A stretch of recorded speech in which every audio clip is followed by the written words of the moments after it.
E se a gente pensasse em uma seleção que só tivessem jogadores do São Paulo, mas que já jogaram a Copa? Como ficaria?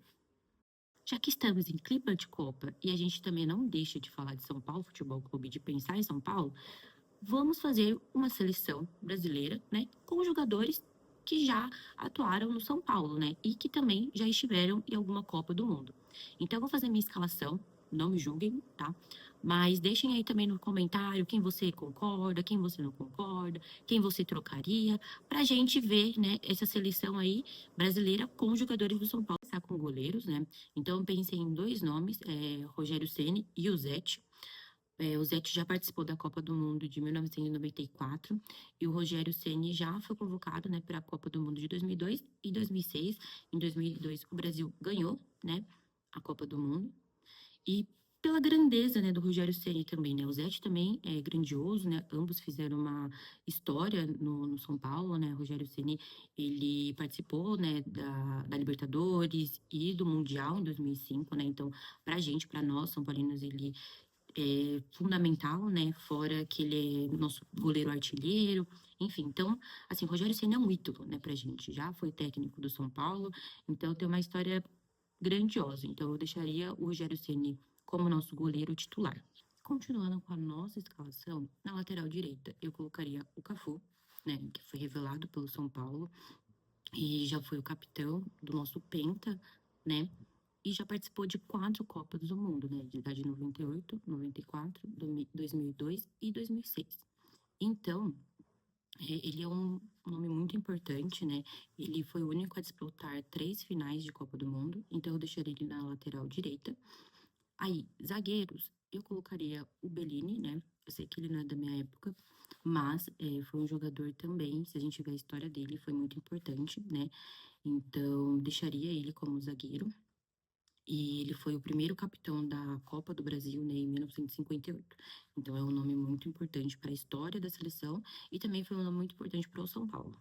Fora que o Bellini, ele que eternizou isso, né, de levantar a taça acima da cabeça. Então também isso ficou marcado, né, como um zagueiro que fez esse gesto. E aí, outro zagueiro que eu também colocaria, mas que também não é da minha época, é o Mauro Ramos, né? Ele foi um dos maiores zagueiros da história do futebol brasileiro. E também ele foi capitão da seleção brasileira no bicampeonato mundial em 1962. Então ele tem essa referência técnica de liderança, então eu deixaria ele na zaga. Na lateral esquerda, eu colocaria o Leonardo, que ele foi um titular importante no nosso tetra, foi revelado no São Paulo e também brilhou na lateral esquerda. Então eu colocaria o Leonardo na lateral esquerda. Pensando no nosso meio-campo, eu trouxe alguns nomes também para mesclar essa geração, né?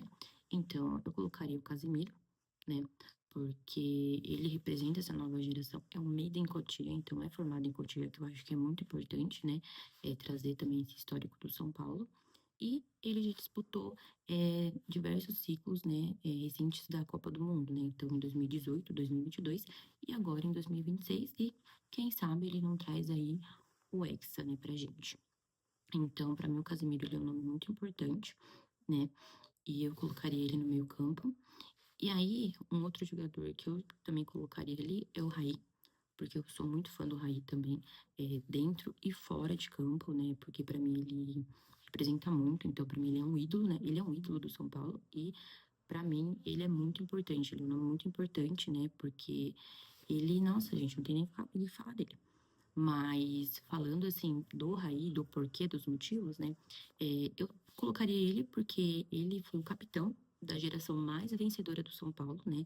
Foi camisa 10 da seleção brasileira em 1994, integrante do tetracampeão mundial. Então, assim, o nome do Raí, pra mim, tem que estar, porque ele é incrível. Então, junto deles, eu também colocaria o Mineiro, né? Porque acho que ninguém esquece, né? Do Mineiro bateu no nosso Mundial de 2005 e ele participou da Copa de 2006. Então, pra mim, ó, é um nome fundamental. O Mineiro e também tem uma história, deixou um marco na história do São Paulo, né? Com o Mundial, então ninguém esquece. Quando já houve Mineiro, já logo vem Mineiro bateu. Acho que é um clássico, assim, que a gente nunca vai esquecer. E agora, já partindo pro nosso ataque, eu colocaria o Miller, né? Que ele foi um destaque da geração do Tele Santana. foi campeão mundial com o Brasil em 1994 e bicampeão da Libertadores e do Mundial pelo São Paulo. Então, assim, eu vejo que o Miller foi um jogador fundamental, então eu também colocaria ele ali no ataque, né?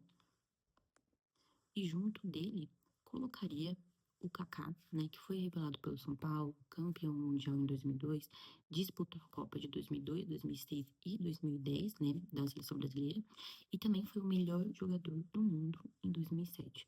Então, para mim também o Kaká é um nome fundamental que tem uma história no São Paulo, mas também tem uma história na seleção brasileira. Agora, para a gente fechar a nossa escalação e também essa parte do ataque, a gente não poderia esquecer de um grande nome que fez história na seleção brasileira, mas também no São Paulo Futebol Clube, né? E a gente já falou dele aqui, né? Tem um vídeo no YouTube falando dele. Então, já adianto para vocês que é o Leônidas da Silva, né?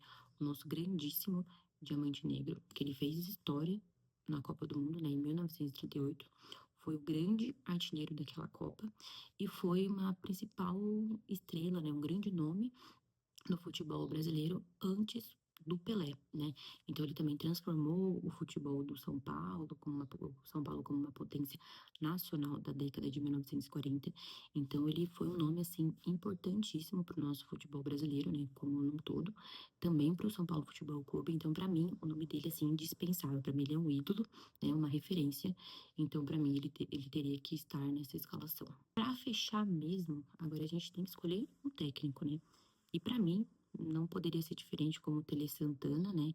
Sei que algumas pessoas ficam assim porque ele já foi técnico da seleção, mas para mim é indispensável, para mim tem que ser o Tele, né? Pela história dele no São Paulo, tem uma bagagem enorme. Então, assim, se fosse para escolher um técnico, eu colocaria o Tele sem dúvidas. Então, o Tele ele foi técnico da seleção brasileira em 1982 e 1986, mas quando ele comandou o São Paulo, a gente ganhou na Libertadores e também o Mundial.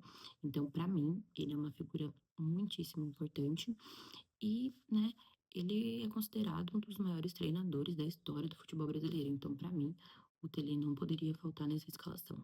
Bom, gente, essa foi minha escalação, né? Mas comenta aí quem você trocaria, quem você tiraria, quem você deixaria no banco, pra gente, né, ver como seria a seleção brasileira com os jogadores do São Paulo Futebol Clube.